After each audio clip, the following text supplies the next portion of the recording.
পীর আবার কেমন পীর, খালি দোয়া দিয়ে দিয়ে আলেমদের জেলেই ঢুকাতে পারে, এরপর আর বেরো করতে পারে না, আর অন্যদেরও কোনো ক্ষতি করতে পারে না। 2 নম্বর কথা, আলেমদের জেলে যাওয়া যদি বদদোয়ার ফসল হয়, বের হওয়ার পর যে এক একজন সুপারস্টার হয়ে যাচ্ছে, এটা কিসের ফসল রে ভাই?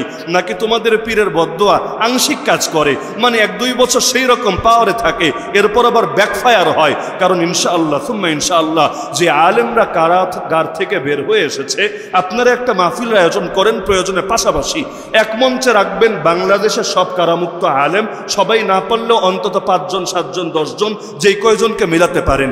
এর কাছাকাছি রাখবেন ভণ্ডকুলের শিরোমণিদেরকে, ওদের মধ্যে যেই কয়টা পাবলিক ফিগার আছে, সেলিব্রিটি আছে, টিকটকার আছে, লিপস্টিক হুজুর আছে, এদেরকে রাখবেন আরেক পাশে আরেক এলাকার মধ্যে।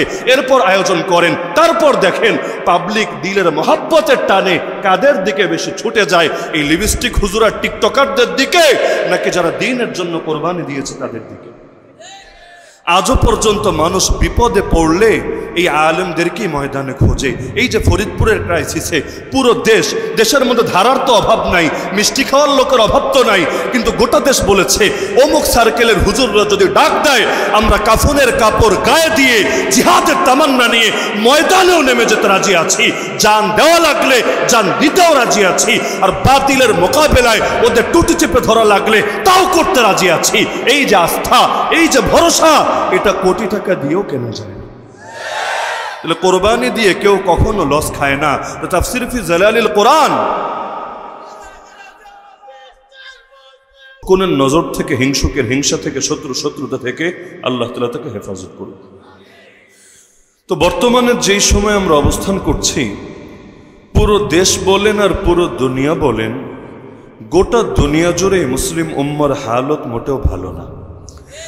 বিশেষ করে শাহজালালের এই বাংলায় যেভাবে নয়া গৌর গোবিন্দদের পদধ্বনি শোনা যাচ্ছে, যদিও সংখ্যায় মুসলমান অনেক বেশি, সংখ্যায় আমরা যত বেশি, আমাদের ছাড়া যারা আছে সংখ্যার বিচারে তুলনা করলে মনে হবে তারা যেন বন্যার পানিতে ভেসে যাওয়া খড়কুটোর মতো।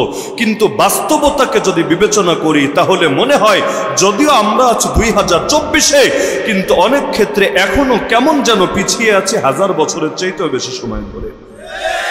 আগে যেগুলো ইতিহাসে পড়তাম, এখন সেগুলো বাস্তবে দেখতে পাচ্ছি। আগে ইতিহাসে পড়তাম রাজা গৌর গোবিন্দর একজন সরকারি কর্মকর্তা ছিল, কিন্তু সে মুসলমান ছিল। তার যখন দীর্ঘকাল পর ঘর আলোকিত করে একটা পুত্র সন্তান জন্ম নিয়েছিল, তা আপনারা ইসলামের বিধান জানেন যে সন্তান যদি পুত্র সন্তান জন্মগ্রহণ করে 7 দিন বা না পড়লে 14 দিন বা না পড়লে 21 দিনের মাথায় তার জন্য আকিকা করতে হয়। যদি ছেলে হয় তাহলে 2টো ছাগল, 2টো বকরি, 2টো খাসি, আর মেয়ে হলে 1টা। কিন্তু এতকাল পরে যেহেতু তার একটা ছেলে সন্তান হয়েছে, এত বেশি খুশি হয়েছে, সে 2 খাসিটাসিতে না গিয়ে সে চিন্তা করলো একটা গরুই আস্ত জবাই করে দেই। কারণ বাংলার মুসলমান দীর্ঘকাল ধরে গরু খেতে পারে না, এই হিন্দুত্ববাদী গৌর গোবিন্দ তাদেরকে এগুলো খাওয়ার সুযোগ করে দেয় না। তো যেই জিনিস কমন, এতে ওই আনন্দটা হবে না যেটা আনকমন জিনিসকে যদি সমাজের মধ্যে আনা যায় যে আনন্দটা হবে। আর তার ধারণা ছিল আমি এত বড় সরকারি কর্মকর্তা, আমি যদি গরুর গোশত জবাই করি কে এসে আমাকে কি বলবে, নেতার উপর আর কথা চলে নাকি, এই ধারণা করে গরু জবাই করলো আকিকা হিসাবে। কিন্তু এই সংবাদ যখন পৌঁছলো রাজা গৌর গোবিন্দের কানে, রাজা গৌর গোবিন্দ এতটা উত্তেজিত হলো, সে তার বাহিনী পাঠিয়ে ওই শিশু বাচ্চাকেই জবাই করে দিয়ে আসে। তার মানে গো রক্ষার নামে মানব হত্যা, মুসলমান হত্যা, এই সিলসিলা আজকের নতুন কোনো সিলসিলা না। এমনি আমি প্রথম বাক্য এটা বলি নাই যে শাহজালালের বাংলায় আজ শোনা যায় নয়া গৌর গোবিন্দের পদধ্বনি। এমনকি বাবা আদম শহীদ রহমতুল্লাহ আলাইহি বাংলাদেশের ইসলামের ইতিহাসের সঙ্গে যেই কয়েকজন মহান বুজুর্গের নাম ওতপ্রোতভাবে জড়িত, তার মধ্যে একজন হলেন সৈয়দ বাবা আদম শহীদ রহমতুল্লাহ আলাইহি। বাড়ি তার তয়েফে, সেই সৌদির তয়েফে তার বাড়ি। সেখান থেকে হিজরত করে এসেছেন বাংলায় মানুষের মধ্যে ধর্ম প্রচারের জন্য, দিন প্রচারের জন্য, অমুসলিমদেরকে ইসলামের দিকে ধাবিত করার জন্য। এসে তার খানকা করলেন বিক্রমপুরে, আজও যেটা প্রসিদ্ধ মুন্সিগঞ্জ নামে। গতকালও মাহফিল করে এসেছে সেই মুন্সিগঞ্জের এক এলাকায়। তো সেই বিক্রমপুরে যখন তিনি তার খানকা গাড়লেন, এক পর্যায়ে সেই ফুলের সৌরভ থেকে অনেক মৌমাছিরা একত্রিত হয়ে মধু সংগ্রহ করতে লাগলো। হাজার হাজার না লক্ষ লক্ষ মুরিদ হয়ে গেল।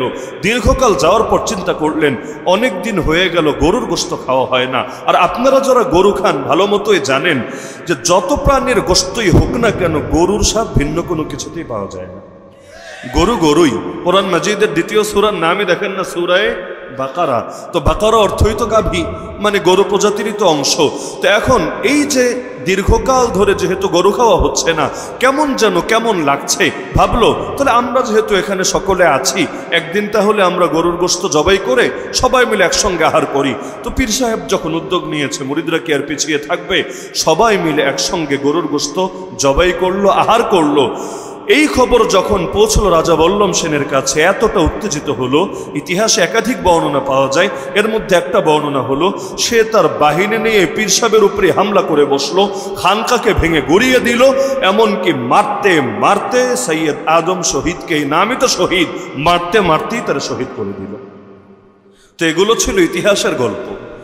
এই জিনিসগুলো আমাদের জামানায় দেখতে হবে, আল্লাহর কসম আমরাও আমাদের শৈশবে কোনোদিন কল্পনা করি নাই। এক একটা দিন যাচ্ছে আর মনে হচ্ছে নবীর সেই হাদিসের মতো যে কিয়ামতের আগের হালত এমন হবে, মানুষ আফসোস করে বলবে হায় মাটির নিচটাই তো মাটির উপরের চাইতে ভালো।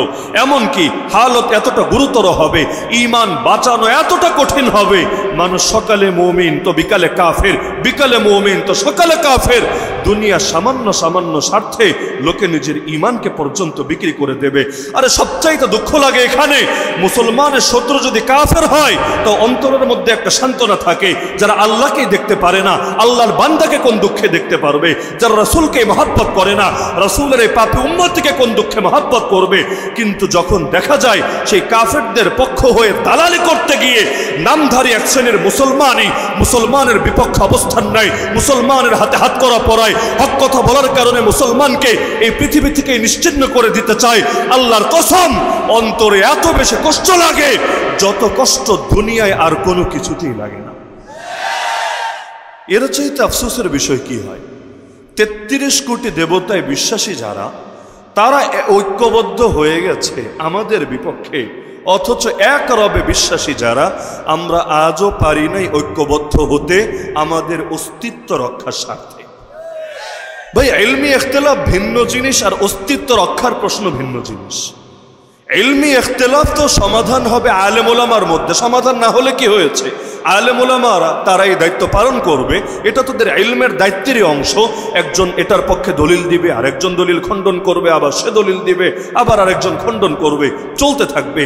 কিন্তু যখন আমাদের উপর কাফেররা এসে আগ্রাসন চালাবে, তখন কিন্তু দেখবে না কে ওয়াহাবি, কে সুন্নি, কে খারেজি, কে রাজনীতিবিদ, কে অরাজনীতিবিদ, কে কি। এই যে দিল্লিতে যখন দাঙ্গা হয়েছে, মুসলমানদের প্যান্ট খুলে খুলে চেক দিয়ে দিয়ে তাদের উপর নির্যাতন চালিয়েছে। যাদের প্যান্ট খুলে দেখেছে মুসলমানই করা, কারণ আজকাল চেহারা দেখে অনেক সময় মুসলমান চেনা যায় না, নাম শুনে মুসলমান চেনা যায় না, তো নিশ্চিত হবে কিভাবে মুসলমানের বাচ্চা নাকি কোনো হিন্দু খ্রিস্টানের বাচ্চা। তো প্যান্ট খুলে চেক দিয়েছে, যাদেরকে দেখেছে খতনা করা এদেরকে আর ছাড়ে নাই। এরপর সে কোন ধারার, কোন সার্কেলের, কোন মাসলাকের, কোন মানহাজের, এগুলো আর দেখে নাই। মারতে মারতে কাউকে পঙ্গু করে ছেড়েছে, কাউকে জানে পর্যন্ত মেরে ফেলেছে। এই যে আপনাদের পার্শ্ববর্তী আরাকানের বুকে যে জুলুম হলো, এই যে রোহিঙ্গারা আজও পর্যন্ত উদ্বাস্ত হয়ে রিফিউজ হয়ে এই দেশে অবস্থান করছে, ওদের মধ্যে তো ভিন্ন মত থাকতে পারে, বিভিন্ন মাসলাকের লোক থাকতে পারে, কিন্তু যখন জুলুম হয়েছে তখন কিন্তু দেখে নাই কে কিভাবে আমল করে, কে কোন আদর্শ লালন করে। বংশ পরিচয় মুসলমান, এই অপরাধী তাদের বিরুদ্ধে জেনোসাইড পরিচালনা করেছে। তার মানে দুনিয়ার কুফরি শক্তিগুলো এক হয়ে গিয়েছে। অবাক ব্যাপার হলো, ইহুদি বলেন আর খ্রিস্টান বলেন, ইহুদিরা এক মেরুর জাতি, খ্রিস্টানরা আরেক মেরুর জাতি। খ্রিস্টানদের বিশ্বাস অনুসারে ওদের নবীকে মেরেছে কে? ইহুদিরা। আমাদের বিশ্বাস অনুসারে নবী ঈসাকে মারতে পারে নাই, বাল রাফাহুল্লাহু ইলাই, কোরআন জানাচ্ছে আল্লাহ তাকে আসমানে উঠিয়ে নিয়েছেন, এটা আমাদের আকীদা। কিন্তু খ্রিস্টানদের আকীদা এটা না। খ্রিস্টানদের আকীদা ওদের নবীকে শুলিতে চড়িয়ে মেরে ফেলেছে। তো কে মেরেছে জিজ্ঞাসা করেন খ্রিস্টানকে, বলবে ইহুদিরা মেরেছে। তো একটাবার চিন্তা করেন, যেই ধর্মের নবীকে মেরে ফেলেছে ইহুদিরা, ওই ইহুদিদের সঙ্গে কি এদের প্রেম প্রীতি চলবে না দুশ্মনী চলবে? এই যে আমাদের গরম সুন্নি ভাইয়ের, হয়তো এখানেও আছেন আমি জানি না, আমাদের বিরুদ্ধে যত গালিগালাজ করে, যত প্রোপাগান্ডা চালায়, শিরোনাম কিন্তু এটাই ব্যবহার করে যে এরা নবীজির দুশমন। বলে না নবীজির দুশমন। যদিও আমাদের বুকে রক্ত ঝরে নবীর ইজ্জত হেফাজতের জন্য, যদি আমাদেরকে বছরের পর বছর জেল খাটা লাগে আল্লাহ নবীর আদর্শ হেফাজতের জন্য, এমনকি বাংলার জমিনে যতবার বাতিলের চক্ষুশূলে পরিণত হওয়া লেগেছে, সবচাইতে বেশি বাতিলের চক্ষুশূলে পরিণত হতে হয়েছে আমাদেরকে। এমনকি আমাদের আলেম ওলামারা আজও পর্যন্ত পড়ে আছে কারাগারে। আরে কিসের জন্য? আবু জাহালের দালালি করার জন্য তো না, ফেরাউন নমরুদের আদর্শ মানার জন্য তো না, ইয়াজিদের পথকে নিজের পথ বানানোর জন্য তো না, বরঞ্চ সেই নবী, সেই নবীর সাহাবী, সেই নবীর আহলে বাইত, সেই নবীর খুলাফায়ে রাশিদিনের পথে চলার জন্যই তো। এত এত জুলুম সওয়ার পরও, এত এত আগ্রাসন সওয়ার পরও আমাদেরকে গালি দেয় যে আমরা নবীর দুশমন। তো মানলাম তর্কের খাতিরে হ্যাঁ যে তোমাদের এত ক্ষোভ এ কারণে যে আমরা নবীর দুশমন, তর্কের খাতিরে মানলাম। তো যারা আল্লাহর নবীকে নিয়মিত গালি দেয়, আল্লাহর নবীর নামকেই পৃথিবী থেকে বিতাড়িত করতে চায়, আল্লাহর নবীর আদর্শকে, তার রেখে যাও ইসলামকেই দুনিয়া থেকে নিশ্চিহ্ন করতে চায়, তাদের বিপক্ষে তো খুব আরো বেশি থাকা দরকার ছিল, জজবা আরো বেশি থাকা দরকার ছিল। তাদের বিরুদ্ধে হাতে হাত রেখে কাঁধে কাঁধ মিলিয়ে জিহাদের ময়দানে নেমে আসা দরকার ছিল। কই সেখানে তো নামতে দেখা যায় না। তবে সব ক্ষোভ কি খেলে দুর্বলের বিপক্ষে? আমার লজিকে ধরে না। 2021 সালে একসঙ্গে 1300 আলেম যখন বন্দী হল, যার মধ্যে ধরেন আমরাও আছি, ওই সময় আমাদের এক শ্রেণীর ভাই টিটকারি মেরে বলল আমাদের পীরের বদদোয়া লেগেছে। এগুলো নবী আর আহলে বাইতের শানে গোস্তাখির কারণে হয়েছে। বলে নাই কোন দোকানের মিষ্টি পর্যন্ত খালি করে ফেলেছে। এত খুশি যে কি জানি একটা অর্জন করে ফেলেছে। মানে নিজেরা তো কিছু করতে পারবে না, ওই সাহসও নাই, ওই মুরদও নাই। কারণ ওরা হলো মেও টাইগার বুঝেন তো, মানে হঠাৎ দেখলে শুনতে বিশাল টাইগারই মনে হয়, কিন্তু সামনাসামনি জীবনেও ধরে আনতে পারবেন না। কান টান ধরে যদি সামনে এনে হাজির করবেন, দেখবেন মুখ দিয়ে আর কথা আসে না। তখন আওয়াজ করতে চায় বিরাট করে, কিন্তু মুখ দিয়ে খালি মেও বের হতে থাকে, মানে গলার সুর যায় নরম হয়ে। তো এখন নিজেরা তো কিছু করতে পারে না, তো মহা খুশি, যাক এই হুজুরগুলোর খুব শায়েস্তা হয়েছে। তো 1 বছর জেল খেটে এসে আমি প্রথম দিকের বয়ানে 2টা প্রশ্ন ছড়ে দিয়েছিলাম। এরপর 2 বছর চলে গেল, আজও জবাব পাই নাই। আপনারাও যদি, যেহেতু চিটাগাঙ্গের মুসলমানই আপনারা যদি কেউ জবাব এনে আমাকে দিতে পারেন, আমি কৃতজ্ঞ থাকব। এবং এই জবাব আমি পাবলিকভাবেই আমি প্রচার করবো ইনশাআল্লাহ। 2টো প্রশ্ন। 1 নম্বর প্রশ্ন আমার ছিল যে এই পীর আবার কেমন পীর, যেই পীর বদদোয়া দিয়ে খালি হুজুরদেরকে জেলেই ঢুকাতে পারে কিন্তু জালেমের গদি উল্টাতে পারে না। আরে পীরের বদদোয়া যদি আমাদের উপর চলে তো চলুক, কিন্তু তার চাইতে বেশি জুলুম যারা করে, এমনকি আমাদের হাতে হাত করা যারা বাঁধে, বদদোয়া কি ওখানে গেলে ডাউনলোড ফেল দেখায়? সেখানে কি নেটওয়ার্ক স্লো হয়ে যায়? 4G কি 2G-তে নেমে আসে? সেখানে কি তোমার মোবাইলের ডিভাইসই যায় নাকি বন্ধ হয়ে? না হলে এই বদদোয়া কেমন বদদোয়া খালি এক পক্ষের উপরেই চলে আর আরেক পক্ষের বেলায় গেলে নেতিয়ে পড়ে। এই রকম বদদোয়ার কথা তো আমরা জানি না। তো তোমাদের পীরের বদদোয়ায় যদি এত পাওয়ার থাকে, একটু হাত ধরে পা ধরে অনুরোধ করো কিছু বদদোয়া যাতে ওদের বিপক্ষেও প্রদান করে। দ্বিতীয় কথা হলো, বুঝলাম আলেম ওলামাদের কারাবন্দী হওয়াটা বদদোয়ার ফসল, কিন্তু আপনারা সাক্ষী, গোটা দেশ সাক্ষী, এবং যারা বাংলা ভাষা বলছে এমন দুনিয়ার প্রতিটা মানুষ সাক্ষী। যেই সমস্ত আলেমরা কারাগারে ঢুকেছে, যেই পরিমাণ জনপ্রিয় অবস্থায় ঢুকেছে, বের হওয়ার পর জনপ্রিয়তা তো ওই পরিমাণই আছে, নাকি এর চাইতে 1000 গুণ, লক্ষ গুণ বেড়েছে। এমনকি ধরেন মাওলানা মামুনুল হক সাহেব আজও কারাগারে বন্দী। আল্লাহ যদি চান হয়তো আগামী সপ্তাহখানেকের মধ্যে আল্লাহ চাইলে তাকে আমাদের বুকে ফিরিয়ে দিতে পারেন, আমরা আশা রাখি, দোয়া করি। তো মনে করেন আল্লাহর বান্দা যখন কারাগারে ঢুকেছে তখন থেকেই আজও পর্যন্ত 27শে এপ্রিল 2024 ডেইলি যদি বয়ান করতে, একটা না 3টা করেও মাহফিল করতো, আমি 100% কনফিডেন্স নিয়ে বলছি এতে তার জনপ্রিয়তা যত বাড়তো, মানুষের দিলে মহব্বত যত তৈরি হতো, তার চাইতে কয়েকশো গুণ বেশি তৈরি হয়ে আছে। কারণ মহব্বত দেন কে? মূলত টাকা কারো মহব্বত আনতে পারে না, ক্ষমতা মহব্বত আনতে পারে না, মুখের বাণী অথবা গায়ের বল মহব্বত আনতে পারে না। সই হাদিসে আছে প্রথমে মহব্বত করেন আল্লাহ নিজে, এরপর জিবরিল আমিনকে ডেকে বলে, জিবরিল আমি ওরে মহব্বত করি, তুইও কর না। জিবরিল আমিন তাকে মহব্বত করে, এরপর আসমানে গিয়ে ঘোষণা দেয়, আরে ফেরেশতারা কি করো তোমরা? আল্লাহ নিজে ওই বান্দাকে মহব্বত করে, আল্লাহ মহব্বত করার কারণে আমি জিবরিলও তাকে মহব্বত করি। তোমরা পিছিয়ে থাকবা কোন দুঃখে? তোমরাও মহব্বত করো না। এরপর আসমানের ফেরেশতা জমিনে নেমে নেমে ঘোষণা দিতে থাকে, এই কান দিয়ে শুনি না তাতে কি, এই কানে ঠিকই ঢুকে যায়, অন্তরের মধ্যে ঠিকই পৌঁছে যায়। কারণ এই কান দিয়ে শুনলে যতটা বিশ্বাস করতাম আল্লাহর কসম, নবীর জবান থেকে যখন জেনেছি এর চাইতে 1000 গুণ বেশি বিশ্বাস করেছি। আমার এই কান ভুল করতে পারে, আল্লাহর নবীর হাদিস কখনো ভুল হতে পারে না।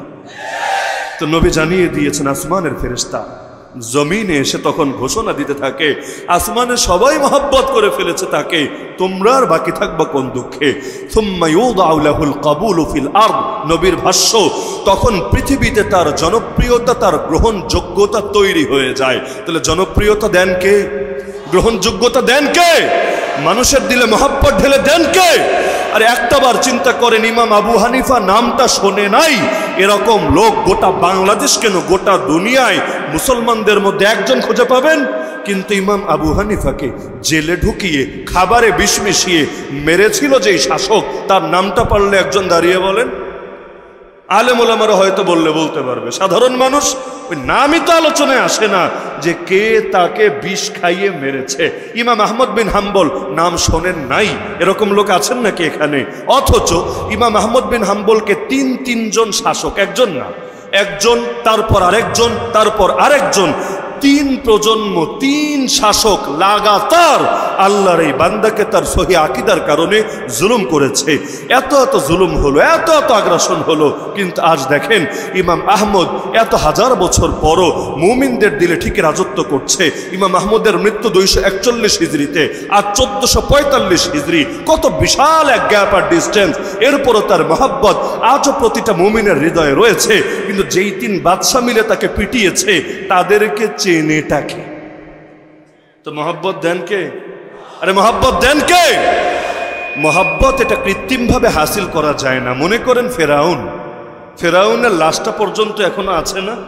কখনো মিশরে গেলে দেখে আসেন আপনারা, ও লাশটাই বাকি আছে, কোনো মূর্তি না, কোনো ভাস্কর্য না যে ইট সিমেন্ট দিয়ে পেছনে একটা লাঠি অথবা একটা রড ঢুকিয়ে দিয়ে দাঁড় করিয়ে রেখেছে, এরকম না, একেবারে খাঁটি শরীরটাই, যদিও গোস্ত নাই, লেকিন হাড্ডি গুড্ডি তো আছে। এই যে শরীরটা নিয়ে বেচারা বাকি রয়েছে, মূর্তিও না, ছবিও না, ভাস্কর্য না, ডাইরেক্ট বডি, তাতে কি হয়েছে? প্রত্যেকের দিলে তো তার মহব্বত আছে, তাই না? কে আছে নাকি আপনাদের দিলে মহব্বত? তার মানে মহব্বত শুধু সামনে থাকলেই আসে এমন না। নবী মুসাকে দেখি নাই, দেখার আশাও বাহ্যিকভাবে নাই।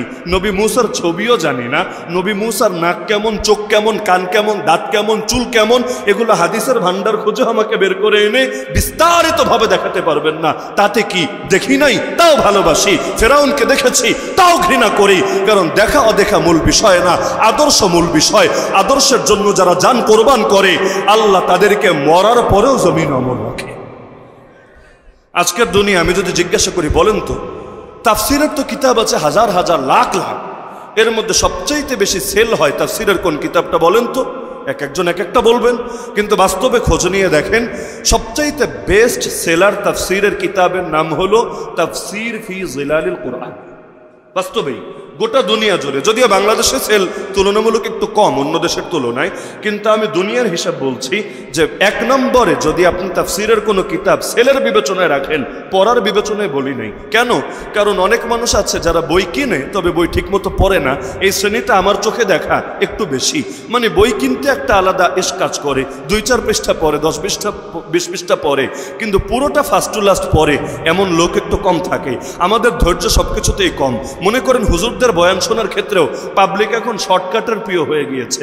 একই হুজুরের বয়ান মনে করেন অনলাইনে 2 রকম পাওয়া যায়। একটা হলো ফুল বয়ান 1 থেকে 1.5 ঘন্টা বা 2 ঘন্টা, আর আরেকটা হলো 5 মিনিটের ক্লিপ, 10 মিনিটের ক্লিপ। আপনারা বলেন জাতি কোনটা বেশি দেখে? তার মানে সবকিছুতে শর্টকাট শর্টকাট শর্টকাট, যত শর্টকাট বানাবে পাবলিকের আকর্ষণ আর আগ্রহ তত বেশি কাজ করবে। এজন্য এখন অনেক ভণ্ডামি সিলসিলাও শুরু হয়ে গিয়েছে। এক বছরে মাওলানা মুফতি মুহাদ্দিস এক বছরে বানায় দিবে। এখন আগে ভাবতাম যেগুলো ফাইজলামি করে, এখন দেখি না পাবলিক গিয়ে ভর্তিও হয়, এক বছরের মধ্যে একেবারে কুতুবে জামান হয়ে যাবে এরকম জিনিসের জন্য। তা আগামীতে হয়তো এমন চালু হবে, এক বছরে ডাক্তার, ইঞ্জিনিয়ার, কৃষিবিদ, অর্থনীতিবিদ, রাজনীতিবিদ সব বানায় দিবে। সকল রোগের মহা ঔষধ পাওয়া যাবে একসাথে। যেমন ধরেন বাঙালির পরিশ্রমের চেষ্টা যতটুকু আছে, এখনো পর্যন্ত আধুনিক যুগে এসেও বিভিন্ন পাথর কেনা, তান্ত্রিকের কাছে যাওয়া, কবিরাজের পেছনে পেছনে ঘুরতে থাকা, এগুলোর মধ্যে তাদের মনোযোগ কিন্তু আরো বেশি আছে। দেখেন না আপনারা, অবাক হয়ে যায়। মনে করেন যদি কখনো ফেরিতে ওঠেন, লঞ্চে ওঠেন, অথবা রেল স্টেশনে যান, অথবা অনেক বাস স্টেশনে যান, দেখবেন এক শ্রেণীর লোক পাথর বেচে। দেখেন না জীবনে? একেবারে এরকম অনুন্নত জায়গায়ও পাবেন। আর ঢাকায় আসেন, যমুনা ফিউচার পার্কে যান, এত উন্নত একটা জায়গা, বিশাল শপ, মানে মোটামুটি আপনাদের এই মাহফিলের অর্ধেক মনে করেন, বিশাল এক শপ নিয়ে সেখানেও পাথর বেচছে। ইনকাম যদি ভালো না হয়, যমুনা ফিউচারে গিয়ে তো শপ নিতে পারে না, কারণ এত টাকা দিয়ে সিকিউরিটি মানি দিয়ে দোকান দেওয়া, নিয়মিত ভাড়া পরিশোধ করা, আর ওদের কাছে গিয়ে তো আর ফকিররা, মিসকিনরা, রিক্সাওয়ালারা, ভ্যানওয়ালারা পাথর কিনবে না। তার মানে কিনবে বড় বড় রাজনীতিবিদরা, ক্ষমতা লিপসুরা, অর্থনীতিবিদরা, দুর্নীতিবাজরা, চোররা, ডাকাতরা ইত্যাদিরা। তো এখন এক এক শ্রেণীর মধ্যেই ক্লায়েন্ট আছে, তাদের কাস্টমার আছে, এটা তো বোঝাই যায়। আমার তো এটাই মাথায় ধরে না, পাথরওয়ালা যদি দুনিয়ার সবার ভাগ্য পরিবর্তনের ঠিকাদারি নিতেই পারে, 10 টাকা, 100 টাকা, 200 টাকা দিয়ে পাথর কিনলেই সকল সমস্যা সমাধান পাওয়া যায়, তাহলে ও শুধু মানুষের কাছেই পাথর কেন বিক্রি করে বেড়ায়? একটা পাথর নিজের হাতে লাগিয়ে নিজে কেন বিল গেটসে পরিণত হয় না? পাথরে যদি ক্ষমতাই থাকে, তাহলে এত কষ্ট করে এই গরমের মধ্যে রোদে পুড়ে পুড়ে, বৃষ্টিতে ভিজে ভিজে পাথর বেচার দরকার আছে? হাতে একটা ছুমন্তর ছু, কলিকাতার গু একটা লাগাই দিলেই তো কেচ্ছা খতম হয়ে যায়। এক একজন কবিরাজ নাম লেখে কামরূপ কামাখ্যা থেকে প্রশিক্ষণ প্রাপ্ত। আমার নামটা পড়তেও মজা লাগে। চিটাগাঙে নাই হয়তো, আমি জানি না, অনেক জায়গায় রাস্তায় দেখি আর কি। তান্ত্রিক, তান্ত্রিক বুঝেন, কবিরাজ, এদের কাছে গেলে সব রোগের সমাধান পাওয়া যাবে। নিচে লেখা কামরূপ কামাখ্যা থেকে প্রশিক্ষণ প্রাপ্ত। এমনকি কি কি সমস্যা ডিটেল দিয়ে দেয়। মনের মানুষকে কাছে পাওয়া, দাম্পত্য জীবনের অশান্তি, চাকরি হচ্ছে না, বিদেশে যাওয়ার ভিসা আটকে আছে, সব কিছু সমাধান পাওয়া যাবে তার কাছে গেলে। আরে পাগলা, সবার সমাধান যদি তোর হাতেই থাকে, নিজের সমাধানটা করে নিচ্ছিস না কেন সবার আগে? আগামী বাংলার তুই রাষ্ট্রপতি হয়ে যা, তুই শিল্পপতি হয়ে যা, তুই কোটিপতি হয়ে যা, হয়ে গেল। কিন্তু তোর জিনে দুনিয়ার সবার কাম করে দিতে পারে, খালি তোর বেলায় আসলে আটকে পড়ে। এটা তো ভণ্ডামি ছাড়া কিছু না। আবার অনেকে দেখেন না, হাত দেখে নাকি ভবিষ্যৎ বলে দেয়, কেউ টিয়া পাখি চালান দিয়ে ভবিষ্যৎ বলে দেয়। আমার দৃষ্টিতে এদের জন্য মাইরের উপর ওষুধ নাই। এরকম লোকদের কানের নিচে ঠাস করে একটা চর মারবেন, মারলেই প্রথমে খেপে যাবে, কিরে আমার গায়ে হাত তুললে এত বড় সাহস, বেয়াদব কোথাকার। আপনি বলবেন ভাই রে, আমার হাত দেখে বলে দিতে পারলে আমার কপালে কি আছে কি নাই? একবার হাত দেখে বলবে বল্টু তোর কপালে কোনো বউ নাই, আর একবার বলবে সল্টু তোর কপালে 2টা লাল টুকটুকে বউ আছে। তো এখন কবে বিয়ে করব না করব সব তোমার হাতের মধ্যে লেখা আছে, কিন্তু আমার হাতে যে একটা চর আছে তোমার জন্য, এইটাই খালি লেখা নেই তোমার হাতে। এই ভণ্ডামি তোমারে আজই ছাড়তে হবে। এরকম ভণ্ডামি করে না নাকি? করে। তো যে প্রসঙ্গে বলছিলাম যে এই পীর আবার কেমন পীর, খালি দোয়া দিয়ে দিয়ে আলেমদের জেলেই ঢুকাতে পারে, এরপর আর বেরো করতে পারে না, আর অন্যদেরও কোনো ক্ষতি করতে পারে না। 2 নম্বর কথা, আলেমদের জেলে যাওয়া যদি বদদোয়ার ফসল হয়, বের হওয়ার পর যে এক একজন সুপারস্টার হয়ে যাচ্ছে, এটা কিসের ফসল রে ভাই? নাকি তোমাদের পীরের বদদোয়া আংশিক কাজ করে, মানে 1-2 বছর সেই রকম পাওয়ারে থাকে, এরপর আবার ব্যাকফায়ার হয়? কারণ ইনশাআল্লাহ সুম্মা ইনশাআল্লাহ যে আলেমরা কারাগার থেকে বের হয়ে এসেছে, আপনারা একটা মাহফিলের আয়োজন করেন, প্রয়োজনে পাশাপাশি এক মঞ্চে রাখবেন বাংলাদেশের সব কারামুক্ত আলেম, সবাই না পারলেও অন্তত 5 জন 7 জন 10 জন, যেই কয়জনকে মিলাতে পারেন। এর কাছাকাছি রাখবেন ভণ্ডকুলের শিরোমণিদেরকে, ওদের মধ্যে যেই কয়টা পাবলিক ফিগার আছে, সেলিব্রিটি আছে, টিকটকার আছে, লিপস্টিক হুজুর আছে, এদেরকে রাখবেন আরেক পাশে, আরেক এলাকার মধ্যে। এরপর আয়োজন করেন, তারপর দেখেন পাবলিক দিলের মহব্বতের টানে কাদের দিকে বেশি ছুটে যায়, এই লিপস্টিক হুজুর আর টিকটকারদের দিকে, নাকি যারা দ্বীনের জন্য কোরবানি দিয়েছে তাদের দিকে? আজও পর্যন্ত মানুষ বিপদে পড়লে এই আলেমদেরকেই ময়দানে খোঁজে। এই যে ফরিদপুরের ক্রাইসিসে পুরো দেশের মধ্যে ধারার তো অভাব নাই, মিষ্টি খাওয়ার লোকের অভাব তো নাই, কিন্তু গোটা দেশ বলেছে অমুক সার্কেলের হুজুররা যদি ডাক দেয় আমরা কাফনের কাপড় গায়ে দিয়ে জিহাদের তামান্না নিয়ে ময়দানেও নেমে যেতে রাজি আছি, জান দেওয়া লাগলে জান দিতেও রাজি আছি, আর বাতিলের মোকাবেলায় ওদের টুটি চেপে ধরা লাগলে তাও করতে রাজি আছি। এই যে আস্থা, এই যে ভরসা, এটা কোটি টাকা দিয়েও কেনা যায়। তাহলে কোরবানি দিয়ে কেউ কখনো লস খায় না। তো তাফসীর ফি জালালিল কোরআন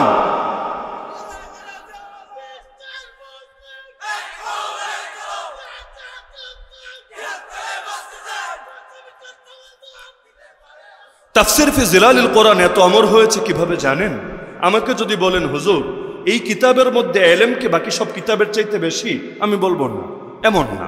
বরঞ্চ তাফসীর ইবনে কাসির বলেন বা জগৎ বিখ্যাত এরকম আরো বহু কিতাব আছে যেগুলোর ইলমের ভান্ডার এর চাইতেও বেশি। কিন্তু বলবেন তাহলে এত গ্রহণযোগ্যতা পেল কিভাবে? আমার কাছে একমাত্র জবাব হলো সৈয়দ কুতুব রহমাতুল্লাহ আলাইহি যতদিন জীবন পর্যন্ত তার গোটা জীবনে তাফসীর ফি জালালিল কোরআনের এক এডিশনও সেল হয়ে শেষ হয়নি। মানে বুঝতে পারছেন, এক এডিশন একবারে যে কয়টা কিতাব ছাপিয়েছে সবগুলো গোডাউন থেকে বের হয়ে বাজারে সেল হয় নাই, কিছু তখনও জমা ছিল। আল্লাহর বান্দাকে যেই বছর ফাঁসিতে ঝুলিয়ে তৎকালীন জালেম সরকার মেরেছে, এক বছরে 7-7টা এডিশন বিক্রি হয়েছে। আর তারপর ওই যে শুরু হয়েছে, আজকের দুনিয়ায় সবচাইতে বেশি বিক্রি হচ্ছে। কি বুঝলেন? যে এই কিতাবের পেছনে, আদর্শের পেছনে বুকের রক্ত ঝরেছে, আর যেই আদর্শের পেছনে মুমিনের রক্ত ঝরে সেই আদর্শ জমিনের বুকে ফুল ফোটায় ফোটায়।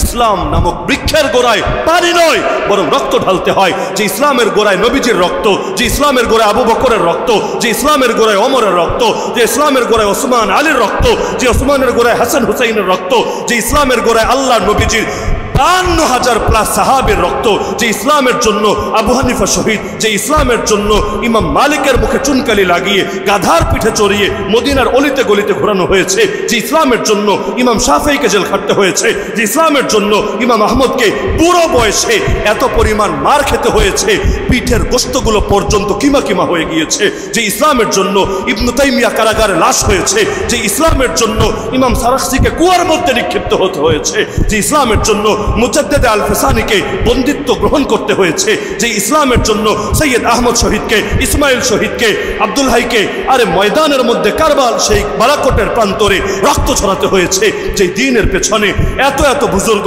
এত এত ওলি, এত এত মুজাহিদ, এত এত আলেম ওলামার রক্ত আছে, সেই ইসলাম আর জামানায় ইনশাআল্লাহ সুম্মা ইনশাআল্লাহ মুমিনের রক্ত পেলে আরো বেশি শক্তিশালী হবে। বলবেন কিসের জন্য? আল্লাহ কি আমার রক্তের মুখাপেক্ষী নাকি? না রে বান্দা, আল্লাহ কোনো কিছুর মুখাপেক্ষী না।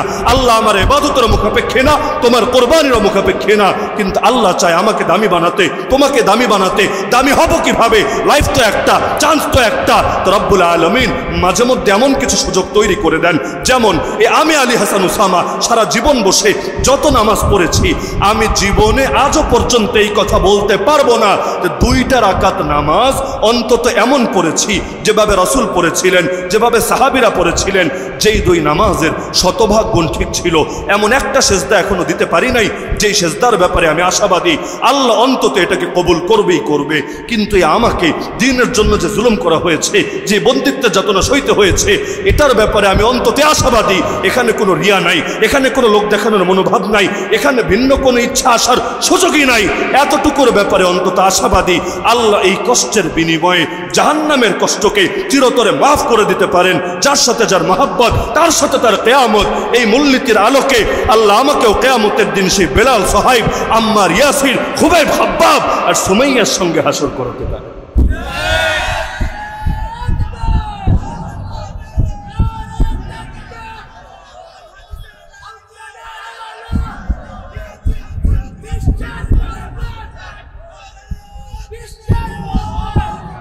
আল্লাহর নবীর রক্তের চাইতে দামি রক্ত কারো আছে? আরে দুনিয়ার কোন পীরানে পীর দস্তগীর দাঁড়িয়ে জীবনে বলতে পারবে আমার রক্ত নবীর রক্তের চাইতে বেশি দামি হয়েছে? একটাবার চিন্তা করেন, এই দ্বীনের জন্য যদি সেই নবীর গালে চর লাগতে পারে, আল্লাহর কসম আমার গাল নবীর গালের চাইতে বেশি দামি না। এই দ্বীনের জন্য সেই নবী নামাজে দাঁড়ালে তার গলায় চাদর পেঁচিয়ে শ্বাসরুদ্ধ করে তাকে যদি হত্যা করার চেষ্টা হতে পারে, আল্লাহর কসম আমি গুনাহগারের গলা তার গলার চাইতে বেশি দামি না। এই দ্বীনের জন্য আমার নবীর চেহারা মোবারকে যদি থুথু ছোড়া হতে পারে, আল্লাহর কসম আমার চেহারা তার চেহারার চাইতে বেশি দামি না। এই দ্বীনের জন্য আবু জাহাল যদি নিজের হাতে পাথর মেরে আমার নবীর মাথা ফাটাতে পারে, আল্লাহর কসম আমার মাথা সেই নবীর মাথার চাইতে বেশি দামি না। এই দ্বীনের জন্য আল্লাহর নবী যদি নিজের 3 বছর জীবনের মূল্যবান 3টা বছর কারাগারে কাটাতে পারে, অপরাধে কাটাতে পারে, আল্লাহর কসম আমার গোটা জীবনটাও নবীর 3 বছরের চাইতে বেশি দামি না। এই দ্বীনের জন্য আমার নবীর পেটে যদি একটা না দুইটা পাথর উঠতে পারে, আল্লাহর কসম আমার পেট নবীর পেটের চাইতে বেশি দামি না। এই দ্বীনের জন্য আল্লাহর নবীর যদি খুন ছড়তে পারে, আল্লাহর কসম আমার খুন নবীর খুনের চাইতে বেশি দামি না। এরপরও নবী যদি আল্লাহর কাছে নিয়মিত শাহাদাতের দোয়া করতে পারে, আমি শাহাদাতের তামান্না থেকে পিছিয়ে থাকবো কোন দুঃখে। আল্লাহর কসম যেই পথে চলেছেন নবী সেই পথে আমাদের পথ, তার মিশনে আমাদের মিশন, তার ভিশনে আমাদের ভিশন। এই পথে যদি জান দেওয়া লাগে আলহামদুলিল্লাহ, মাল দেওয়া লাগে আলহামদুলিল্লাহ, ফ্যামিলি দেওয়া লাগে আলহামদুলিল্লাহ, প্রয়োজনে কল্লা দিব, তবে বাতিলের সামনে আপোষ করতে পারবো না।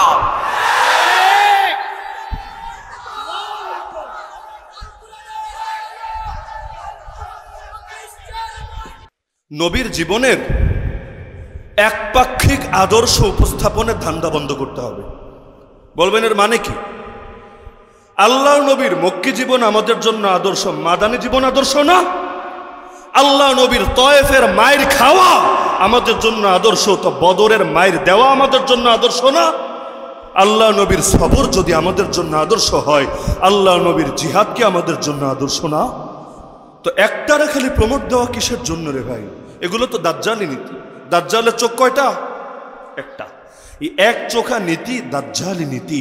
এক চোখ দিয়ে যারা দেখে এরা সবাই দাজ্জালি মিশন জমিনে বাস্তবায়ন করে। দেখেন না, যেই ভার্সিটি প্রতিষ্ঠিত হয়েছে নবাব সলিমুল্লাহর জমিনের উপর, ওই ভার্সিটির মধ্যে আজ নবাব সলিমুল্লাহকে নিয়ে আলোচনা না হলেও, দোয়া না হলেও, যেই ঠাকুরজি এই ভার্সিটি হওয়ারই বিরোধিতা করেছিল, মূর্খের দেশে আবার ভার্সিটি কি, তার বন্দনা তার উপাসনা ঠিকই চলে। মুসলমানের দেওয়া জমিনের মধ্যে মুসলিম মা বোনদের পর্দার অধিকার পর্যন্ত হরণ করে শিখেরা তরবারি উঁচিয়ে শোডাউন দিতে পারলেও আমাদের ভাইয়েরা ইস্তেসকার নামাজ পড়বে, বৃষ্টি প্রার্থনার নামাজ পড়বে, সে অধিকারে পর্যন্ত হস্তক্ষেপ করে। গান বাজনা চলতে পারলেও ইফতার করবে, এই অধিকারে পর্যন্ত হস্তক্ষেপ করে। এমনকি একজন মানুষ যদি ধর্মীয় লেবাস পরে, আলেম ওলামার বয়ান শুনে, ইসলামী বইপত্র পড়ে, আরে তারে আবরার ফাহাদের মতো পরিণতি গ্রহণ করতে হয়। কিছু আবরার ফাহাদ মিডিয়ায় উঠে আসে, কিছু আবরার ফাহাদ মিডিয়ার আড়ালে পড়ে থাকে। সব জুলুম সবার সামনে হাইলাইট হয় না, এর মানে জুলুম যে হয় না তা না। আরে আমরা দাড়ি রেখে, এই আমি ধরেন হুজুর মানুষ, আমার জন্য দাড়ি কাটা যতটা কষ্টের, আমাদের অনেক স্কুল কলেজের ভাইয়ের জন্য দাড়ি রাখা এর চাইতে বেশি গুণ কষ্টের। আমি দাড়ি কাটলে লোকে আমার গালি দিবে, আর তারা মুখে দাড়ি রাখলেই তাদেরকে জঙ্গি বলবে। এগুলো কি রে ভাই? কেউ পাবে আর কেউ পাবে না। স্বাধীন দেশে তা হবে না, তা হবে না। নাস্তিক তার কথাগুলো অধিকারের সাথে বলতে পারবে, কাদিয়ানি তার কথা অধিকারের সাথে বলতে পারবে, হিজবুত তাওহীদ তার কথা অধিকারের সাথে বলতে পারবে, সেকুলার তার কথা অধিকারের সাথে বলতে পারবে, এমনকি হিন্দুত্ববাদী তার কথা অধিকারের সাথে বলতে পারবে। খালি হুজুররা কি বলে না বলে এগুলো নিয়েই ফিল্টারিং চলবে। এই জুলুমের অবসান হতে হবেই হবে। ফরিদপুরের ঘটনা ঘটেছে কয়দিন আগে, যদি আজও পর্যন্ত কেউ গ্রেফতার হয়েছে বলে আমার জানা নাই, আপনাদের থাকলে থাকতে পারে, আমার জানা নাই, কিন্তু ওটা নিয়ে শক্ত প্রতিবাদ করেছে কোন কোন হুজুর ইতিমধ্যে তালিকা হয়ে গিয়েছে। কারা করেছে, কোথায় করেছে এগুলো আমি বলবো না, বলা উচিত না, কিন্তু ইতিমধ্যে এই তালিকা প্রস্তুত হয়েছে। এর মানেটা কি? আলেমের জন্য কি কথা বলার অধিকার নাই? রেস্ট্রিকশন দিয়ে দেবে। মাহফিলে কথা হবে হুজুর তবে আসমানের উপরের আর মাটির নিচের। হ্যাঁ ঠিক হয় ভাই, আসমানের উপরের কথা অবশ্যই বলা দরকার, কারণ এগুলোও কোরআন হাদিসে আছে। মাটির নিচেরটাও বলা দরকার, এগুলোও কোরআন হাদিসে আছে। সহমত ভাই, কোনো আপত্তি নাই, কিন্তু মাঝখানেরটাকে তোর বাপে বলবে? আলেমরা খালি উপরে আর নিচে সীমাবদ্ধ করে দিবি, বাকিটা কে বলবে রে? আলেম বললে তো কোরআন হাদিসের আলোকে বলবে, আর তুই বললে তো কোরআন হাদিস ছাড়া বলবি। তো কোরআন হাদিসের আলোকে যদি বলে, সেটাকে নিষিদ্ধ লোকে কিভাবে করতে পারে? এই যে আজকাল বলে, রিমান্ডে ধরেন, আমার একটা প্রশ্ন, হুজুর উগ্রবাদী বয়ান দিয়েছেন কেন? কি কথা, কমন ডায়লগ না এগুলো? হুজুর উগ্রবাদী বক্তব্য দিয়েছেন কেন? আমি ফিরতে একটা প্রশ্ন করেছি, যে আমি একটু ক্লিয়ার হতে চাচ্ছি। ক্লিয়ার হলো, আমি যে কথাগুলো বলেছি আজও পর্যন্ত একটাও মিডিয়ার কাভারেজের বাইরে নাই, সবে মিডিয়া আছে। আড়ালে আবডালে ওই হেরা গুহায় ঢুকে ঢুকে আমরা বয়ান দেই না, যা দেই সব পাবলিক প্লেসেই দিই, সব সামনে আছে। এমন কিছু কথা, এমন একটা কথা আমাকে এনে দেখান যেটা কোরআন হাদিসের সঙ্গে সাংঘর্ষিক, কোরআন হাদিস বিরোধী। কারণ কোরআন হাদিস সমর্থিত যেটা হবে, এটাকে যদি কেউ উগ্রবাদ বলে সে বেঈমান হয়ে যাবে। কোনো দ্বিমত নেই, কোনো দ্বিমত নাই। যেটা কোরআন হাদিস সম্মত, এটাকে যদি কেউ জঙ্গিবাদ বলে, উগ্রবাদ বলে, সাম্প্রদায়িকতা বলে, ও মুসলমান থাকবে না বেঈমান হবে? কারণ এটাকে উগ্রবাদ বলা মানে আল্লাহকে উগ্রবাদী বলা। মনে করেন যুবক ছেলেরা একটু আগে স্লোগান দিল, সাবিলুনা সাবিলুনা আল জিহাদ আল জিহাদ। এখন যদি কেউ দাঁড়িয়ে বলে, কিরে এটা দেখি জঙ্গিবাদের স্লোগান, আল্লাহর কসম ও বেঈমান হবে, মুরতাদ হবে। কাউকে গ্রেফতার করে সামনে যদি কয়টা বই রেখে লেখে জিহাদি বই, আর যদি রিপোর্ট করে জিহাদি বই পাওয়া গিয়েছে, নিঃসন্দেহে সে বেঈমান হয়ে যাবে। বলবেন কেন? আরে যদি তুমি সন্ত্রাসী লিখতা এই ফতোয়া দিতাম না, যদি তুমি ভিন্ন শব্দ লিখতা এই ফতোয়া দিতাম না। কিন্তু কোরআনের শব্দ, হাদিসের শব্দ, ইসলামের পবিত্র কোনো বিধানকে কেউ যদি ব্যঙ্গ বিদ্রুপ করে, ট্রোল করে, অপরাধ হিসেবে উপস্থাপন করে, ও নিজেরা মুসলমান দাবি করে কোন মুখে? ঈমান ভঙ্গের কারণগুলোর মধ্যে একটা কারণ এটা নাই, কাফেরদেরকে মুসলমানদের বিরুদ্ধে সাহায্য করা। আছে নাকি নাই? আছে নাকি নাই? এবার আমাকে বলেন, যদিও কথাটা বেশি করা হয়ে যাবে, কিছু করার নেই, করা হলে কি বা করার আছে? মনে করেন সাতকা নিয়ে আপনাদের আগের নেতার জামানে আমি আসতে পারিনি, নেতাজি নাই তাই এখন আসতে পারছি। এর মানে কথা বলতে আমারে যে এটা ভেবে বলতে হবে যে কোন কথা বললে পরের বার আসা যেতে পারে, আল্লাহ সাক্ষী ওই নিয়ত ভিতরে নাই। যদি বলেন হুজুর এই কথা বললে দ্বিতীয়বার মাটিতে পা রাখতে পারবে না, রাখা লাগবে না রে ভাই। ওয়াজ মাহফিল করতে হবেই হবে, এই মাটিতে এসে এর জন্য হক গোপন করতে হবে, দালালি করতে হবে, এটা তো নবী শিক্ষা দেয় নাই। নবী শিক্ষা দিয়েছে জালেমের সামনে দাঁড়িয়েও হক কথা বলা সর্বশ্রেষ্ঠ জিহাদ। সুতরাং ফতোয়া ক্লিয়ার, কাফেরদের পক্ষ এমনি মুসলমানে মারপিট লেগেছে, এটা ভিন্ন আলাদা। এক মুসলমান আর এক মুসলমানরে মারতে মারতে ল্যাংরা বানিয়েছে, জানেই মেরে ফেলেছে। দুনিয়ার যে কোনো মুফতি বলবে কবিরা গুনাহ করেছে, ফাসেক হয়েছে, এতটুকুই। এর চাইতে বেশি ফতোয়া কেউ দিবে না যে কাফের হয়েছে, বেঈমান হয়েছে, মুরতাদ হয়েছে। দেখতে এটাও মাইন, কিন্তু কাফেররা আগ্রাসন চালাচ্ছে মুসলমানদের উপর কোনো শরীয়ত ওজর ছাড়া।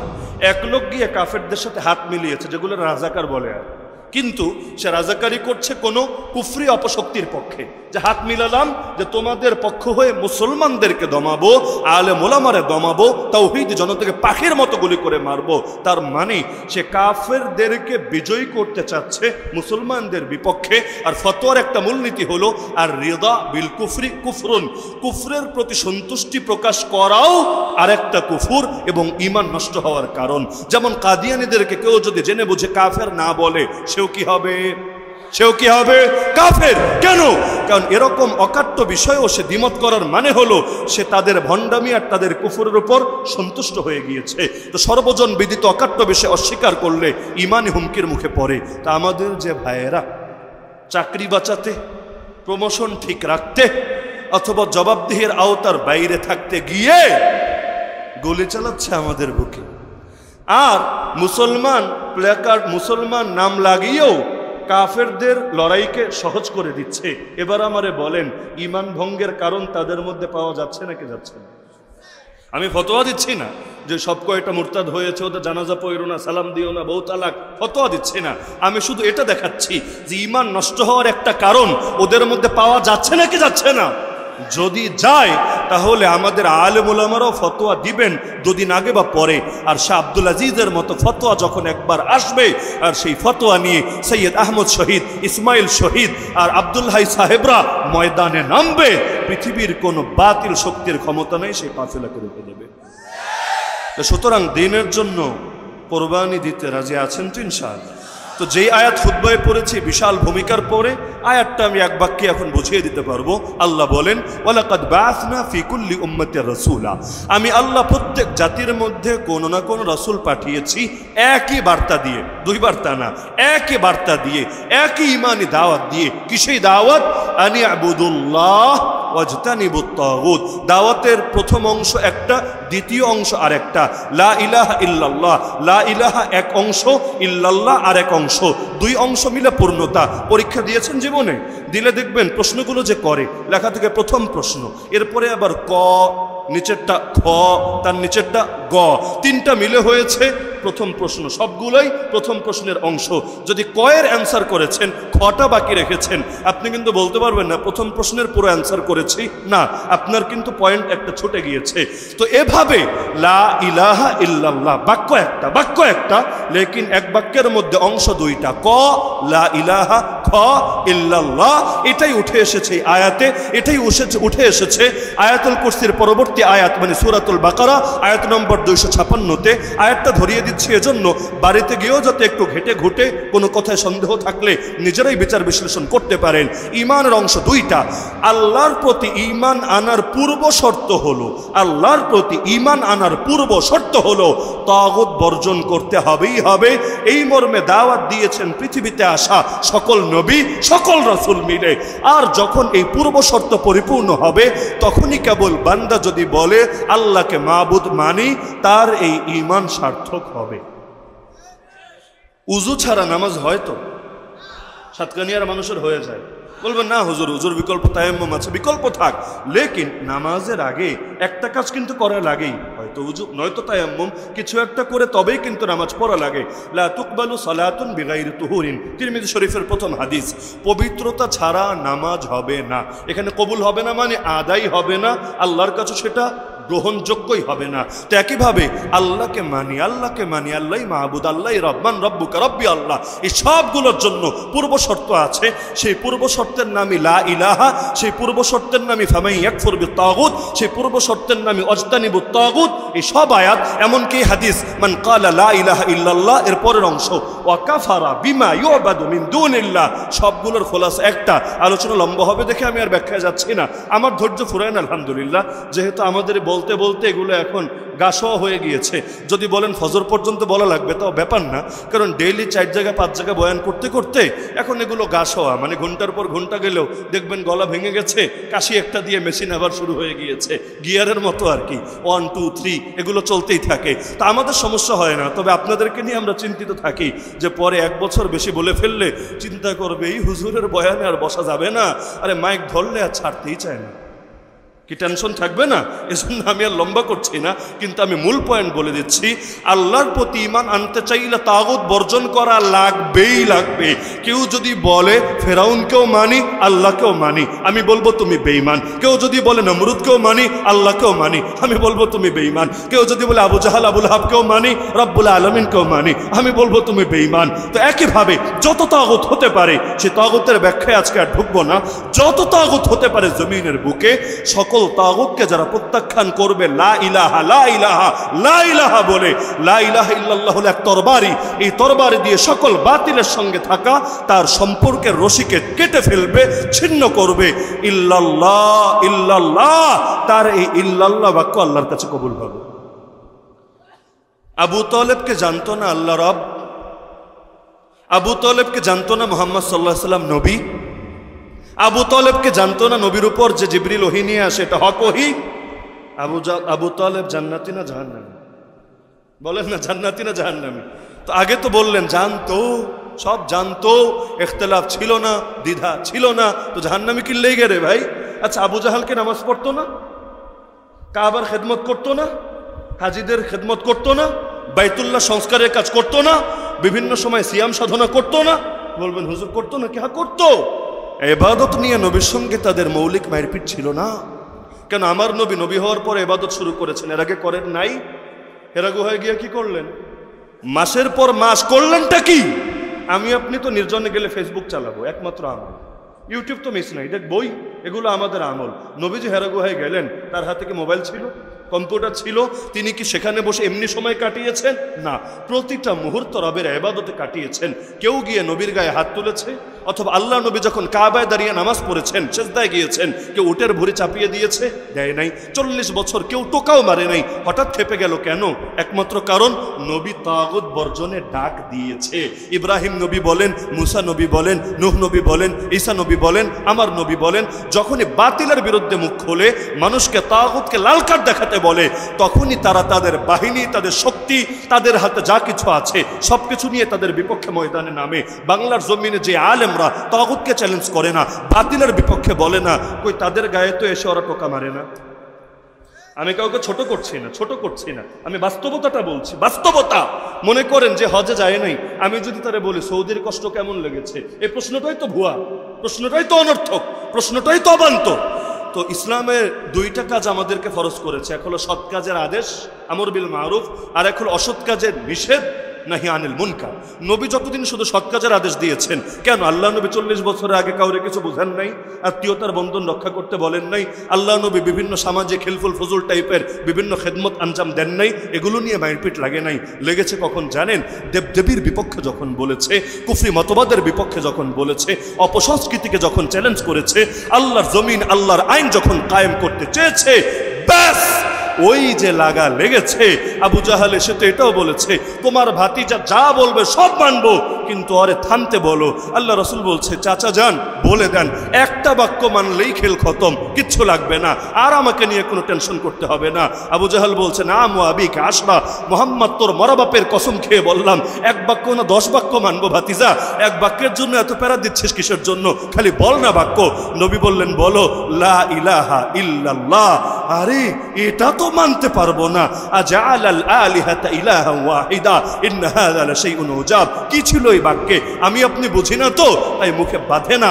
একটা কথা মাথায় গেঁথে রাখবেন, লা ইলাহা ইল্লাল্লাহ, লা ইলাহা ইল্লাল্লাহ, লা ইলাহা ইল্লাল্লাহ বলতে বলতে বলতে যদি মুখে ফেনাও তুলে ফেলেন, কিন্তু লা ইলাহা ইল্লাল্লাহর আদর্শ অন্তরে ধারণ না করেন, লা ইলাহা ইল্লাল্লাহ যদি শুধু জবানে আটকে যায়, দিলের মধ্যে প্রবেশ না করে, দুনিয়ার কোনো বাতিল টোকাও মেরে দেখবে না। টোকা মারবে কখন? যখন ঈমান কামেল হবে। কারণ বিপদ আসা রবের বন্ধু হওয়ার আলামত। আল্লাহ সবাইরে বিপদ দেয় না। ইন্নাল্লাহা ইযা হাব্বা কওমান ইবতালাহুম, সেই হাদিস। আল্লাহ কোন জাতিকে ভালোবাসলে বিপদ দিয়ে পরীক্ষা করে। ইন্না ইজামাল জাযাই মা ইজামিল বালা, পরীক্ষা যত বড় পুরস্কার তত বড়। ইবতালার রাজুলু বিহাসাবি দীনিহি, যার দিনদারি যেমন আর তার উপর মুসিবত আসবে তেমন। গাজার মুসলমানদের ঈমান মজবুত, আল্লাহ তাদের পরীক্ষাও নিচ্ছে। দেখেন না, ছোট ছোট বাচ্চাগুলো এমন এমন কথা বলছে, আমার মতো জুয়ানরাও হয়তো সে কথা বলতে পারবে না। সারাদিন না খেয়ে থেকে সিরিয়ালে দাঁড়িয়ে যখন খাবারের অপেক্ষায়, কিন্তু তার পর্যন্ত আসার আগেই খাবার। আমার এলাকার বাচ্চা হলে কি করত? কাঁদতে শুরু করত, প্রতিবাদ করত, হাউমাউ করত। কিন্তু সাংবাদিক গিয়ে বলছে, বাচ্চা তোমার চোখে দেখি পানি নাই, কোনো টেনশন নাই, তুমি খাবাটা কি? তুমি তো 2 দিন ধরে না খাওয়া। এক বাক্যে বলছে, চাচা হাসবুনাল্লাহ হাসবুনাল্লাহ ওয়া নি'মাল ওয়াকিল, আমাদের জন্য এক আল্লাহই যথেষ্ট, তিনি সর্বোত্তম অভিভাবক।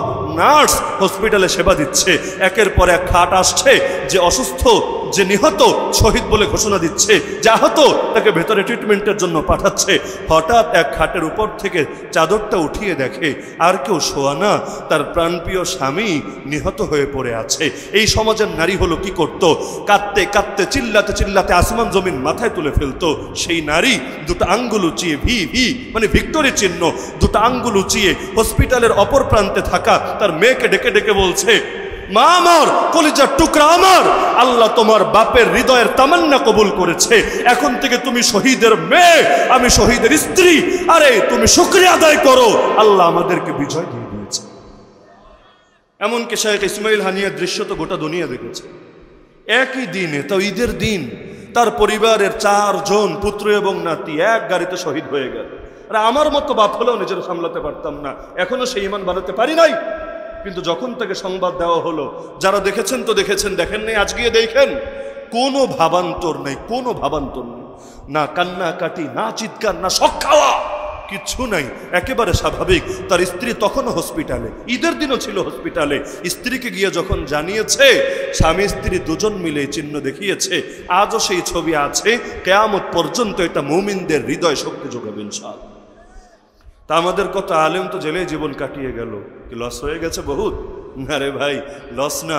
সূরা বুরুজের তাফসীরটা আল্লাহর ওয়াস্তে আমি অনুরোধ করে যাচ্ছি, কোনোদিন দেখা হোক বা না হোক, সূরা বুরুজের তাফসীরটা পড়বেন, আসহাবুল উখদুদের ঘটনা এবং ওই ঘটনায় বালকের যে কোরবানি, এটা পড়বেন, অন্তর থেকে সব কনফিউশন, সব ডাউট দূর হয়ে যাবে। আমরা যারা ভাবি আমি বেঁচে থাকলে, বেশি দিন হায়াত পেলেই ইসলামের বহুত ফায়দা হবে, খেদমত করে উল্টে ফেলবো, এটা একটা অবাস্তব অলিক কল্পনা। আর ওই বালক, ছোট বালক কি করতে পেরেছে? দ্বীনের জন্য খালি জানটা কোরবান করেছে। তার একার কোরবানি গোটা জনপদকে এমন মজবুত ঈমানের পথ দেখিয়েছে, একে একে সবাই আগুনে পুড়ে ছাই হয়েছে, ঈমান ছাড়তে রাজি হয়নি একজন। তাহলে কোরবানি দিতে রাজি আছেন না?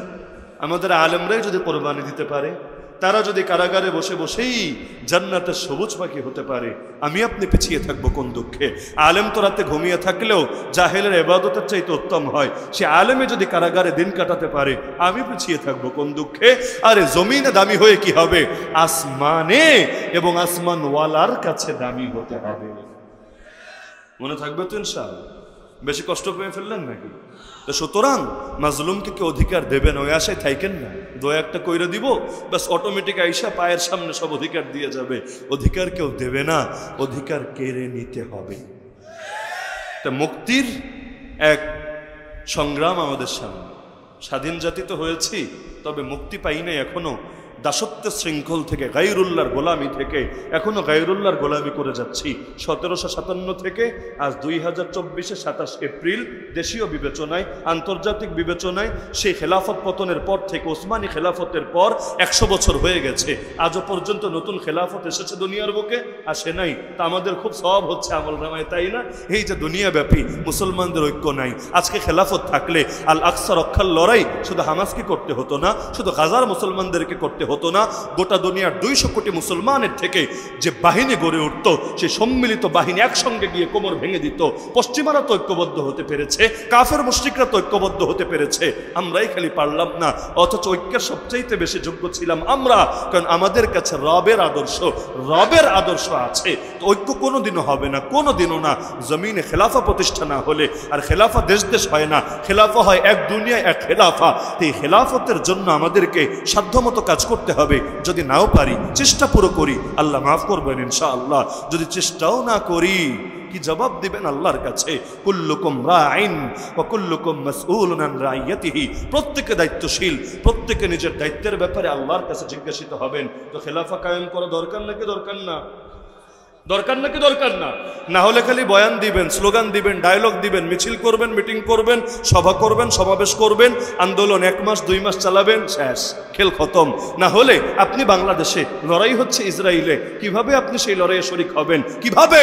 এর জন্য মুসলমানদের ঐক্যবদ্ধ প্ল্যাটফর্ম লাগবে এবং সেই ঐক্যের জন্য কেন্দ্রীয় অভিভাবক লাগবে, যাকে সবাই, সব আঞ্চলিক শাসকরাও মানতে বাধ্য থাকবে। ইসলামের ভাষায় তাকে আমিরুল মুমিনিন বলে।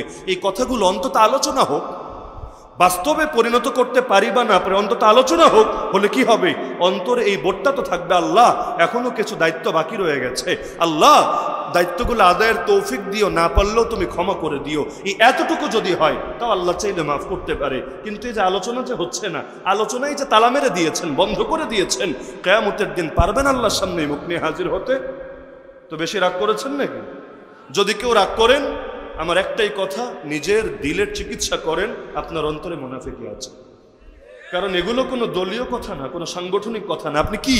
আপনি সুন্নি, ওয়াহাবি, খারেজি, আপনি রাজনীতিবিদ, অরাজনীতিবিদ, আপনি যা মনে চায় তা, কিন্তু এই কথাগুলো ইমানের কথা, আকীদার কথা। যে কোরআন মানে তারই কথা, যে হাদিস মানে তারই কথা। ইখতিলাফের কোনো সুযোগ নেই। যে ইখতিলাফ করবে তার অন্তরে চিকিৎসা লাগবে। নাকি বাড়াবাড়ি করছি আমি? বেশি কিছু বলছি, কথাগুলো একেবারে দিলের মধ্যে গেঁথে নেন।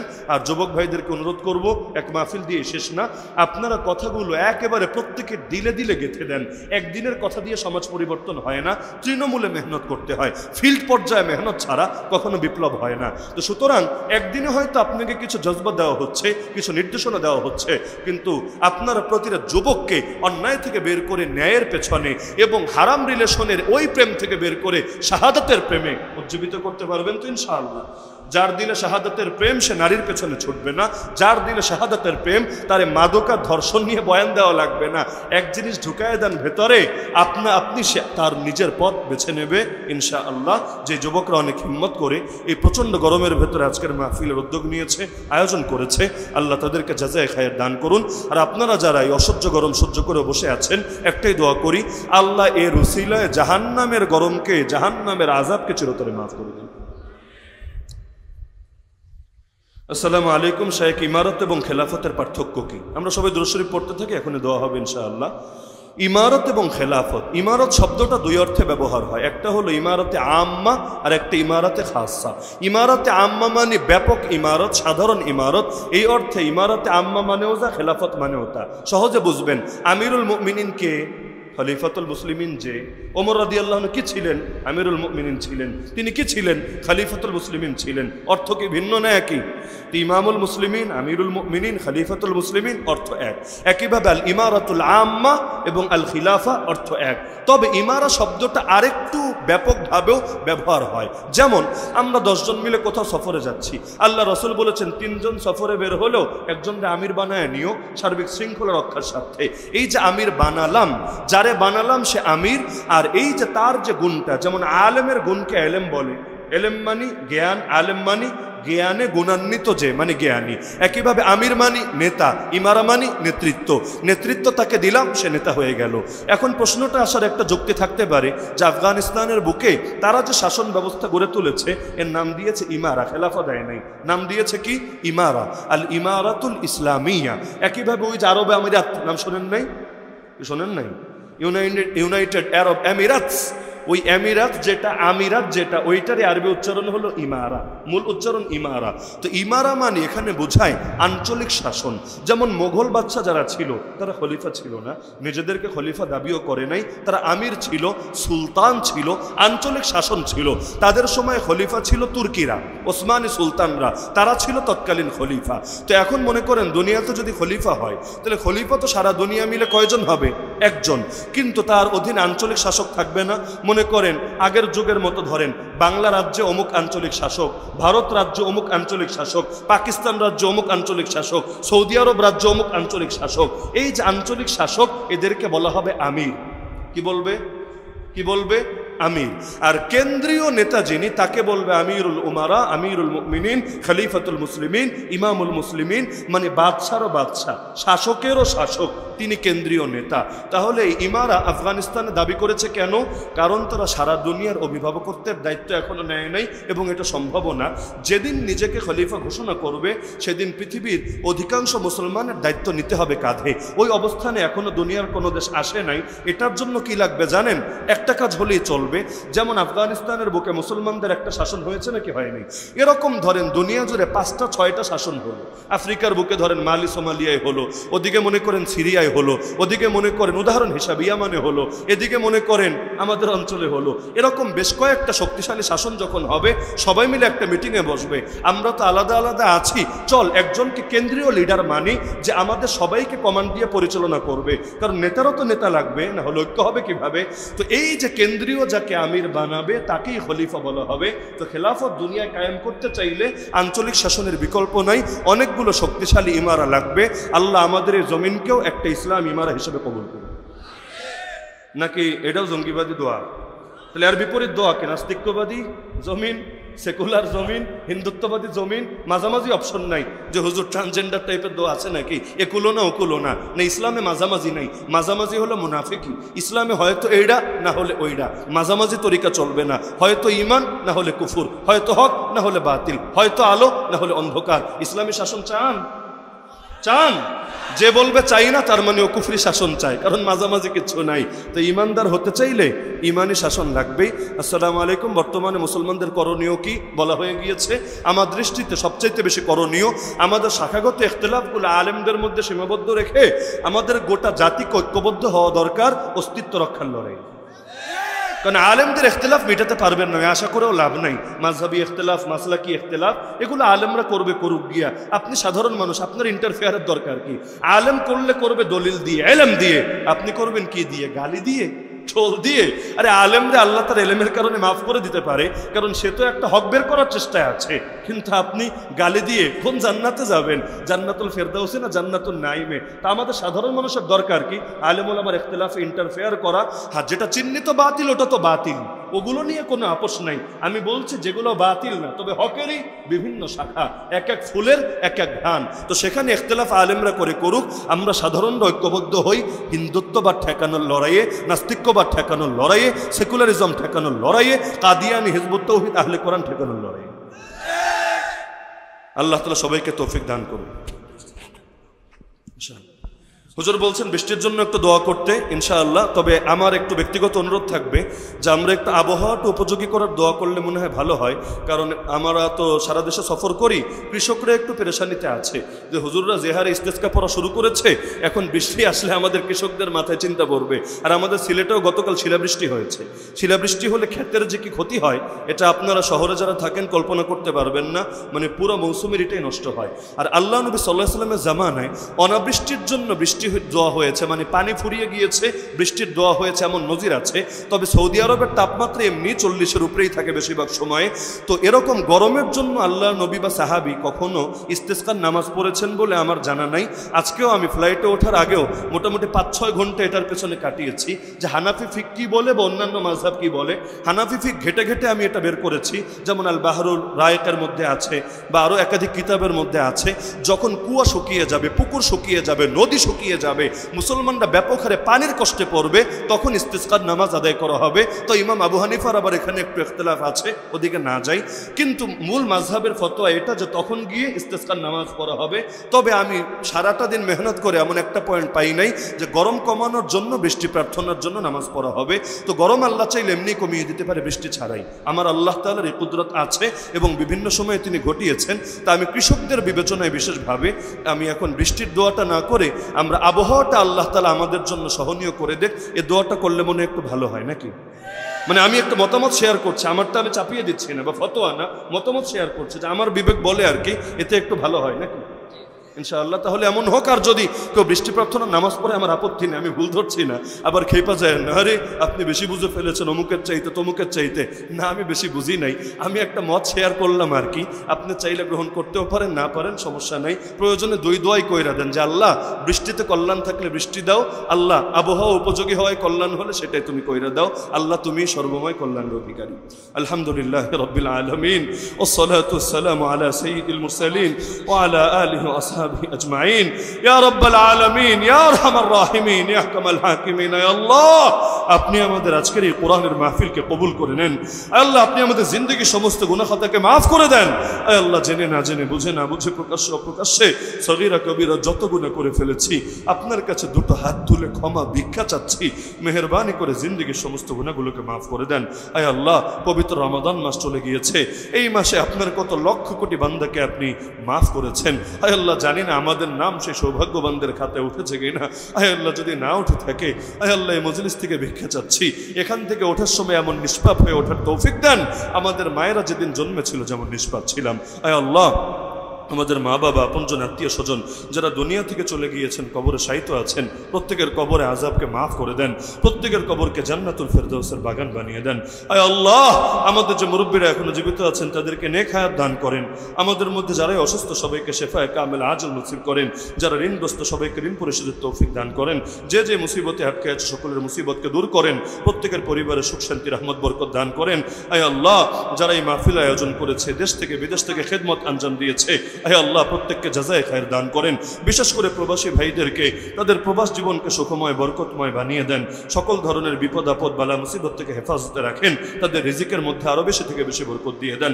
হে আল্লাহ তারা যেভাবে এই দূরে থেকেও কোরআনের মাহফিলকে ভোলে নাই, হে আল্লাহ আপনিও তাদেরকে সদা সর্বদা হেফাজতের মধ্যে রাখেন। হে আল্লাহ আমাদের মাওলানা মামুনুল হক সাহেবকে আগামী এক সপ্তাহের মধ্যে আমাদের বুকে ফিরিয়ে দেন।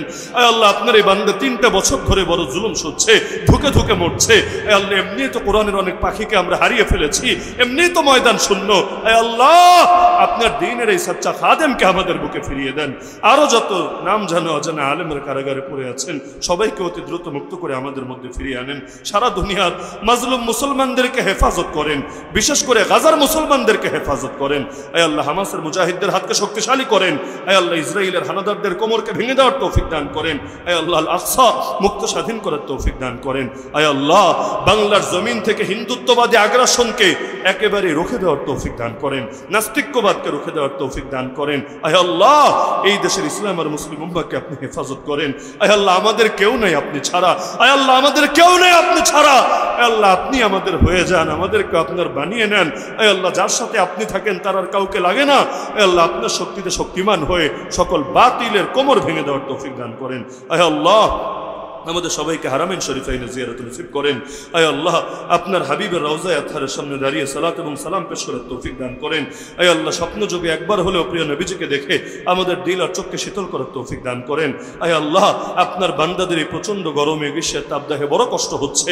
আয় আল্লাহ আপনি বাংলার মুসলমানদের উপর আপনি রহম এবং করম করেন। আয় আল্লাহ আবহাওয়াকে আপনি ঠান্ডা করে দেন। আয় আল্লাহ আপনি আমাদের জন্য কল্যাণের ফয়সালা করে দেন। আল্লাহ সবাই চাইলেই তো এসি কিনতে পারবে না, সবাই চাইলেই তো সবসময় শীতাতপ নিয়ন্ত্রিত কক্ষে থাকতে পারবে না। আয় আল্লাহ কৃষকরা সারাদিন রোদের মধ্যে এভাবে কষ্ট করে করে সারাদিন কাজ করছে, অনেকে হিট স্ট্রোক করে মারাও যাচ্ছে। আয় আল্লাহ এই পুরো দেশের মুসলমানদেরকে আপনি হেফাজত করেন। আয় আল্লাহ হেফাজত করেন। আয় আল্লাহ আপনি যদি আযাব গজব দেন তা সওয়ার মতো কোনো ক্ষমতা আমাদের নাই। আয় আল্লাহ আমাদের গুনাহের কারণে আমাদেরকে পাকড়াও করবেন না।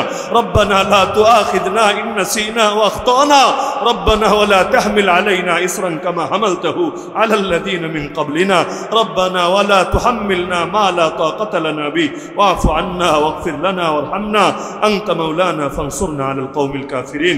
আল্লাহ আপনার বান্দার একমাত্র কোরআনের মহব্বতে আলেম ওলামার মহব্বতে এই গভীর রজনী পর্যন্ত এখানে পড়ে আছে। এখানে উপস্থিত প্রতিটা বান্দার নাম জান্নাতুল ফেরদাউসের লিস্টে লিখে দেন। বিশেষ করে যারা দান সদকা করেছে প্রত্যেকের দান সদকাকে কবুল করে নেন। এই খেদমতগুলোকে আখিরাতের নাজাতের জরিয়া বানিয়ে দেন। জিন্দা মুর্দা সবাইকে মাফ করে দেন। প্রত্যেকের দিলেন নেক মাকসাদকে পূরণ ফরমান। আয় আল্লাহ আসমানি জমিনে সমস্ত বালা মুসিবত থেকে হেফাজত ফরমান।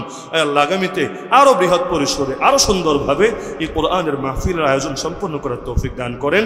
আয় আল্লাহ আমাদের সবার দিলকে এক এবং নেক করে দেন। বাতিলের বিরুদ্ধে ঐক্যবদ্ধ হওয়ার তৌফিক দান করেন। আপনার জমিনে খেলাফা কায়েমের মেহনত লেগে থাকার তৌফিক দান করেন। ইসলামের বিজয় দেখে যাওয়ার তৌফিক দান করেন। আয় আল্লাহ আমি পাপীকে শহীদের মৃত্যু দান করেন। আমার সাথে যারা আমিন বলে সবাইকে শহীদের মৃত্যু দান করেন। রক্তের শেষ বিন্দুটুকু জমিনে ঢেলে আপনার জমিন ইসলামের ঝান্ডা সমুন্নত করার তৌফিক দান করেন। রব্বানা তাকাব্বাল মিন্না ইন্নাকা আনতাস সামিউল আলিম ওয়া তুব আলাইনা ইয়া মাওলানা ইন্নাকা আনতাত তাওয়াবুর রহিম। ওয়া সাল্লাল্লাহু তাআলা আলা খাইরি খালকিহি সাইয়্যিদিনা মাওলানা মুহাম্মদ ওয়া আলা আহলি বাইতিহি ওয়া আসহাবিহি আজমাইন ওয়ারহামনা মাআহুম বিরহমাতিকা ইয়া আরহামার রাহিম।